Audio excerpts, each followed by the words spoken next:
அனைவருக்கும் வணக்கம்.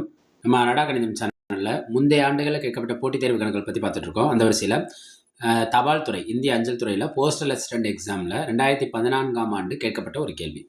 30 ஆட்கள் 50 நாட்களில் ஒரு வேலையை செய்து முடிப்பர். 20 நாட்களுக்கு பிறகு 10 ஆட்கள் வேலையை விட்டு சென்று விட்டால் மொத்த வேலை முடிய ஆகும் நாட்கள் என்னன்னு கேட்குறாங்க. 20 நாட்களுக்கு பிறகு எத்தனை பேர் வேலையை விட்டு போகிறாங்க? 10 ஆட்கள் வேலையை விட்டு போகிறாங்க. இப்போ ஆட்கள்லையும் குறையுது, நாட்களும் குறையுது. ஆனால் கேட்குற கேள்வி என்னன்னா, அந்த வேலைன்னு சொல்லலை, மொத்த வேலைன்னு சொல்கிறாங்க. இப்போ இதுதான் ரொம்ப முக்கியமான ஆன்சர். நம்ம அதனோட வீடியோவில் இதுக்கான விளக்கம் இருக்கும், பாருங்கள். முதல்ல ஆட்கள் நாட்கள்னாலே இது என்னன்னா எதிர்மாறல். ஆட்கள் நாட்கள்னாலே அது என்னது? எதிர்மாறல்னு தெரியும், நம்மளுக்கு கணக்கு தெரியும். ஆட்கள், இன்னொன்று என்ன? நாட்கள். இந்த விஷயத்தை பற்றி தான் பேச போகிறோம். கேள்வி நாட்களில் இருக்கிறதுனால அதை நான் வலதுபுறம் வச்சுக்கிறேன், ரைட்டா? இப்போ எத்தனை ஆட்கள்? 30 ஆட்கள் இருக்காங்க. எத்தனை ஆட்கள் இருக்காங்க? 30 ஆட்கள் இருக்கிறப்ப 50 நாள் வேலை செய்யணும். ஆனால் 50 நாளில் 20 நாட்களுக்கு பிறகுனா அப்போ 50ல் 20 கழிச்சிடணும். 50ல் 20 என்ன செஞ்சிடணும்? கழிச்சா பாக்கி எவ்வளோ இருக்கும்? 50ல் 20 போச்சுன்னா பாக்கி 30 நாட்கள் தான் இருக்கும். அடுத்த கேள்வியில் பார்த்தோம்னா 30 ஆட்கள் இருந்த இடத்துல 10 பேர் வேலையை விட்டு போயிட்டாங்க. அப்போ பாக்கி எத்தனை பேர் இருப்பாங்க? 20 பேர் தான் இருப்பாங்க. அப்போ இங்கே நாட்கள் என்னன்னு கேட்குறாங்க.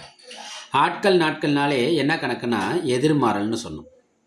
நாட்கள்னாலே என்ன? எதிர்மாறல். மறுபடியும் சொல்கிறேன், 30 ஆட்கள் இருக்கிறப்ப 50 நாள் வேலை இருக்குது. ஆனால் 50 நாள் வேலை முடியலை, 20 நாட்களுக்கு பிறகு அப்படின்னு ஒரு ட்விஸ்ட் கொடுத்ததுனால அப்போ 20 போணுச்சுன்னா பாக்கி எத்தனை நாட்கள் தான் இருக்குது? 30 நாட்கள் தான் நமக்கு அவைலபிலிட்டியே இருக்குது.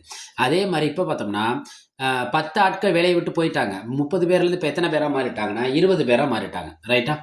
அடுத்து நாட்கள்னாலே அது என்ன ஆகுனா எதிர்மாறல். காரணம் பாருங்கள், இங்கே ஆட்கள் குறையுது.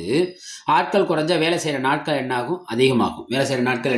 அதிகமாகும். ஒன்றுக்கொண்டு எதிர் திசையில் பயணித்தால் அது கண்டிப்பாக என்ன மாறலாக இருக்கும்னா எதிர்மாறலாக இருக்கும். இதை மாறல்னா மாற்றி யோசிக்கணும். மாறல்னா என்ன செய்யணும்? மாற்றி யோசிக்கணும். எதிர்மாறல்னா நேராக எடுத்துக்கணும். அப்போ நேர்மாறல்னா என்ன செய்யணும்? மாற்றி எடுத்துக்கணும். எப்படி இந்த வார்த்தை எப்படி புரியும்னா, எதிர்மாறல்னா நேராக எடுத்துக்கணும்னா மேலே இருக்க நம்பரை அப்படியே வச்சுக்கணும், கீழே இருக்க நம்பரையும் அப்படியே வச்சுக்கணும். பை நேராக எடுத்துக்கிட்டேன். பெருக்கல் 30. ஒரு பூஜ்ஜியத்துக்கு ஒரு பூஜ்ஜியம் என்ன ஆயிரும்? கேன்சல் ஆயிரும். 2 ஒரு நம்பரை 2ஆல் அடிக்கணும்னா மேலே இருக்க நம்பரை எதை ஆக்கிறோன்னு அர்த்தம்? பாதி ஆக்கிறோன்னு அர்த்தம். 15 2 30. இப்போ பாருங்க, இங்கே என்ன இருக்குது? 15 பெருக்கல் 3. 15 2 15 30, 3 15 எத்தனை நாட்கள்னா 45 நாட்கள். நான் இந்த வீடியோவில் இடையில சொல்கிறேன்னு சொல்லியிருந்தேன்ல, அது இதுதான். 45 நாட்கள் பார்த்தோன்னா நம்ம போய் டக்குனு இதில் போய் ஆப்ஷன் சியை டிக் பண்ணிடக்கூடாது, கொஞ்சம் பொறுமை. கேள்வியில் வந்து அந்த வேலைன்னு சொல்லலை, மொத்த வேலை முடியாகும் நாட்கள். மொத்த வேலைனா ஏற்கனவே அவங்க எவ்வளோ நாள் வேலை பார்த்துருக்காங்கன்னு பாருங்கள். எல்லாரும் 20 நாட்கள் வேலை பார்த்துருக்காங்க. அப்போ பழையது, மொத்த வேலைக்கு நம்ம யார் எடுத்துக்கணும்? பழையது ப்ளஸ் புதியது. பழையதுனா என்ன? ஏற்கனவே 20 நாள் வேலை பார்த்துருக்காங்க. இப்போ புதுசாக நம்ம எத்தனை கண்டுபிடிச்சிருக்கோம்? 45. அப்போ மொத்த நாட்கள் எவ்வளோ? மொத்த நாட்கள் 20 45 கூட நம்மளுக்கு என்ன கிடைக்கும்? 65 நாட்கள்.